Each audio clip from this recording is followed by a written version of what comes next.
Angel, you looking sexy, man. You sexy today?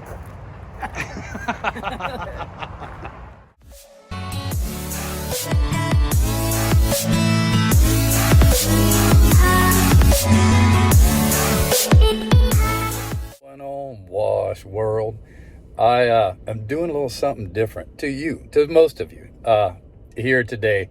What a lot of you don't know, if you haven't followed me for long, is I also own a landscaping company. I'm more on the design and procurement end of it, and I subcontract out all the labor to another company to do all the installation, everything.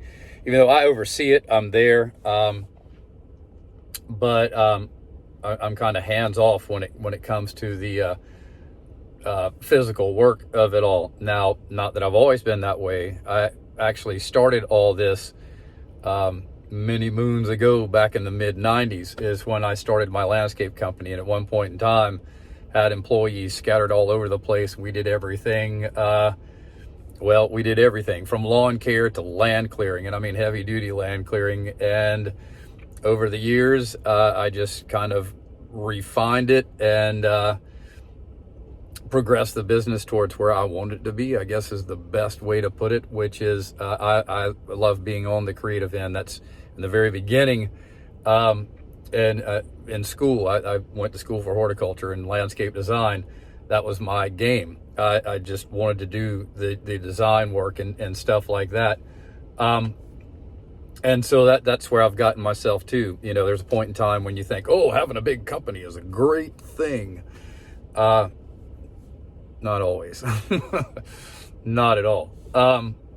Not for me anyway. Been there, done that. I make just as much money, if not more, by doing what I do, by doing the sales, the procurement and design and subcontracting this stuff out, as I did with the full-blown in-house employees and everything else. I've done quite well for myself in this end of the world, and I'm just going to give you a glance into this project and let you see. So, you know, on days when you're not seeing a power washing video or pressure washing, soft washing, you know, whatever, this is what I'm doing. And there a lot of the small projects now I do myself. Like small stuff, if somebody calls for a cleanup, I love doing those things. If somebody's doing it for the right reasons and wants their yard to look really nice, and it's a day's work, I'll go do it myself. I don't care at all. I actually like doing it, like the gratification of it. It's a lot like the gratification of after you've cleaned a real nasty house, when you got a real nasty landscape, but you know the bones in there are good. And I mean, I go in there with hand tools and stuff and properly prune and, you know, just really get down in there. I'm not shearing a bunch of stuff unless that's what it needs. Doing a lot of hand grooming and gardening, as some people would like to call it. I get paid a lot of money for it, so it's not for everyone when they're calling me. But anyway, I'm going to walk you through it. This is going to be a little video on it, and when you don't see me blowing water, this is usually what I'm doing. Anyway, take a look. Here's a little update. You see all these big ligustrum in the ground. 15-gallon, very formal. If you haven't figured it out by now, by the way, the turf and the fire pit was done earlier, and this is step 2. But got this decking. There's actually gonna be an awning that goes over this for a big seating area there. Got the kids area, gardenias, photocarpus. Row of gardenias though, but I mean, you instantly kind of think golf course. This is zoysia that he literally mows 3 times a week. He's not mowing it this week because we're on it. But a hedgerow of gardenias will come down here. Very, very, very formal. And it leads the eye from the patio straight to this beauty. So we have the palms, flax, ginger, papyrus.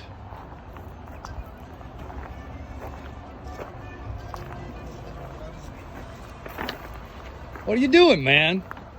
Got you on the video again, man. Angel, You feeling sexy today, Angel? A little bit? You're crazy, man. Oh, man. Anyway, there's the fire pit.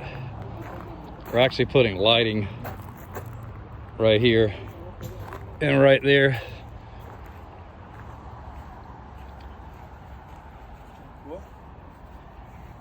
This is horsetail grass that will grow up right up in here. It's just cut back for the year. But anyway, here's a view from back here.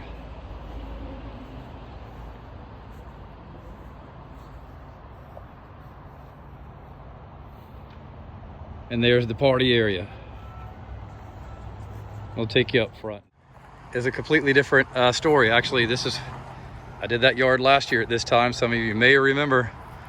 One of my water features is right back in there. The pump's not on, and I couldn't get the outside outlet's not on. But if you go look at other videos, you'll find it. Big and massive row of Ruelli right here, which will all grow together. So what you'll see is just this big shield of purple blooms. And then this jasmine will be all yellow, which will match these ferns. Not the ferns, sorry. The black-eyed Susans will cast the yellow back through here. And the ferns will grow in so that you don't see the defining line between the rock motor cord area and the pine straw. This is meant to be kind of natural. And all this will fill in. No edging up here because people will just run over it anyway and push it down in the ground, so we're not doing that. Then more of the same here, ferns, black-eyed Susans. We've got a mass of azaleas back there just to complement the older azaleas that were there. This is a house, by the way, that just got finished being renovated.